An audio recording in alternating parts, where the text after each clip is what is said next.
guys, welcome back to my channel. For those of you who may be new, welcome. My name is Lisa and my husband Peter and I are foster parents to a sibling group of 3, and I make weekly videos about foster care, so make sure to subscribe if you are not already. Today I wanted to talk about rules and why house rules are important for foster children. So kids, when they come into your home, it's important for them to know that they are safe, and not just that they are physically safe, but to feel safe.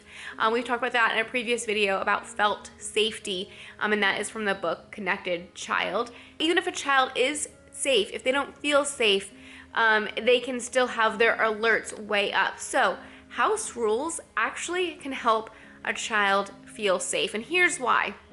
If they know that everyone in the house is responsible to follow these rules, then they know that they can be in a safe place. So I'm gonna share with you our house rules, and after that I'm gonna share with you some things that we keep in mind when we are disciplining that also really helps the child to feel safe and loved.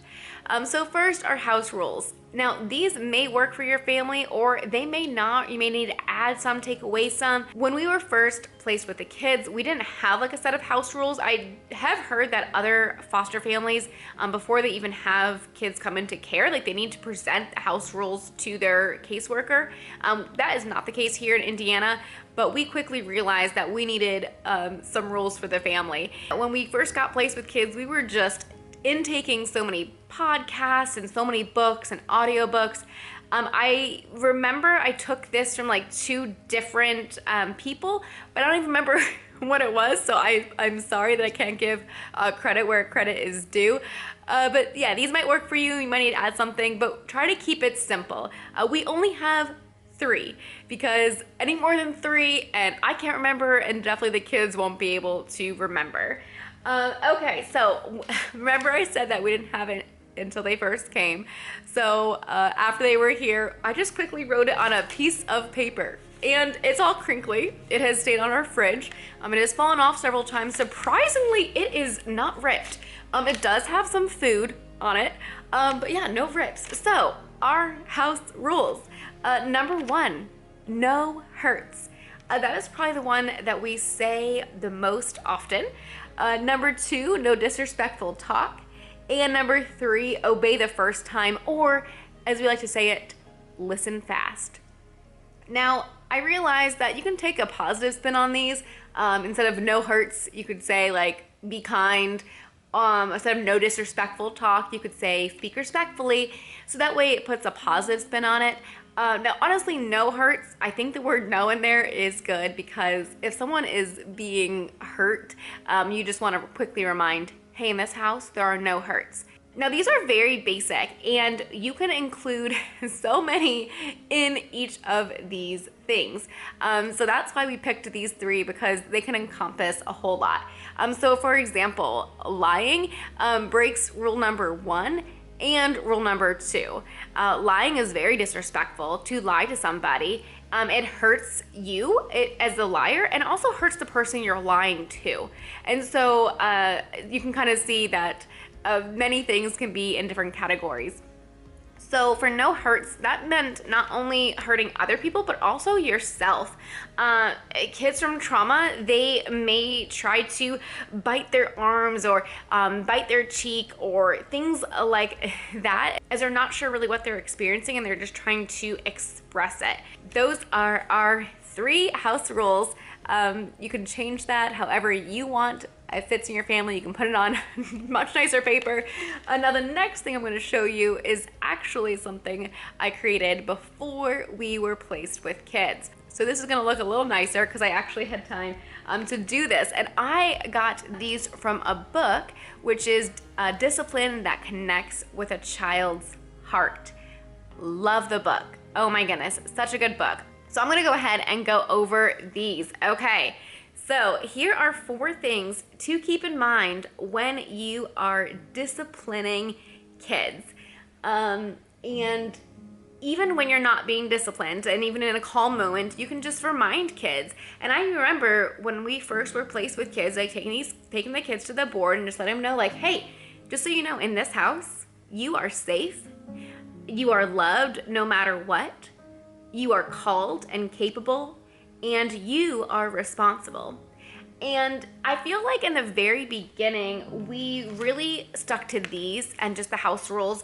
And honestly, we haven't really referred to this very much recently. I feel like now it's mostly this and just reminding them of these. The oldest, she can even read. So when, she might be complaining that like something's like too hard or something like that, you can be like, you are responsible and you are capable to fold your laundry, or you are capable to do this math homework. I know it might be tricky, like we can work through it together. So anyways, and you are safe and you are loved no matter what. Recently we've been coming to these a lot. These are hung up in our kitchen, and it has been helpful in moments of conflict to be able to walk the child over to the board and just to be able to read these things and let them know, hey, you know what, you are safe, you are loved no matter what, you are capable, and you are responsible. You are responsible, that kind of even goes into a book that we've talked about previously on our channel, Love and Logic, and giving children a choice and having them have a sense of control. Like, hey, do you want to have your hair in a ponytail or a bun? Or, hey, do you want cereal or oatmeal for breakfast? When you give a child a choice, you give them a sense of control, but you're okay with either choice they choose. That is so important, especially in foster care when so much is out of their control. And if you're able to give them some control, things are gonna go smoother and also help to teach them responsibility. So what happens, you may ask, if one of the rules in our house are broken? Well, honestly, we have done several different things. It seems like a certain consequence works for about a month, and then you have to come up with something different.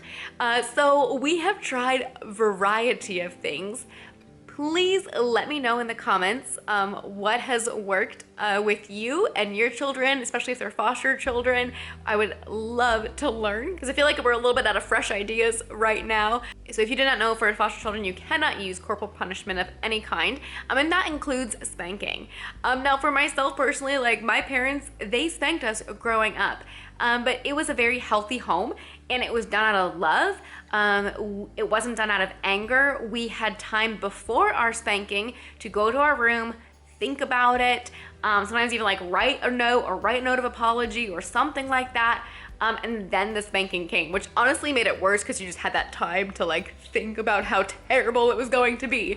And anyways, never left any marks or anything like that. But here's the thing, like that is my experience, but that is not the experience of a lot of kids that are coming into care. They were removed because for whatever reason, their family was not a safe situation to be in. So it totally makes sense that with foster children, you cannot use corporal punishment. You cannot spank them. I think honestly, for me, because it was healthy growing up, that I didn't understand that, but seeing it now, like I totally get it. So I've had to be creative with like, okay, like what are we going to do? So we have done timeouts, we have done time ins, which are kind of just like, hey, what you did to your sister, that wasn't appropriate. Now you can come and fold laundry with me. So it's not something that they really want to do, but it is something that they're going to be side by side with you, and they're going to be able to feel connected still. So there's that option. We've also done taking away a privilege of some sort, whether that is, 5 minutes earlier bedtime, whether that is putting a toy up in timeout. Like for example, if a toy wasn't used in the proper way, then we just move that toy into timeout. And if something minor, sometimes we just switch where we are. So for example, the youngest right now, he's 20 months. If he is doing something where he's not like playing with the toy properly, or he's crying or whatever, something is making him upset in one area, like maybe down here that we'll just go up to like the playroom and if you switch areas, all of a sudden everything's brighter and everything's more happy, and you can just kind of use distraction. So that works in like cases where it's not something that needs to be addressed. But the reason that it is important to have consequences is to let the other kids know that they are safe. So, you know, if one kid just like hits the other kid and you don't do anything about it, then that kid's not gonna feel safe.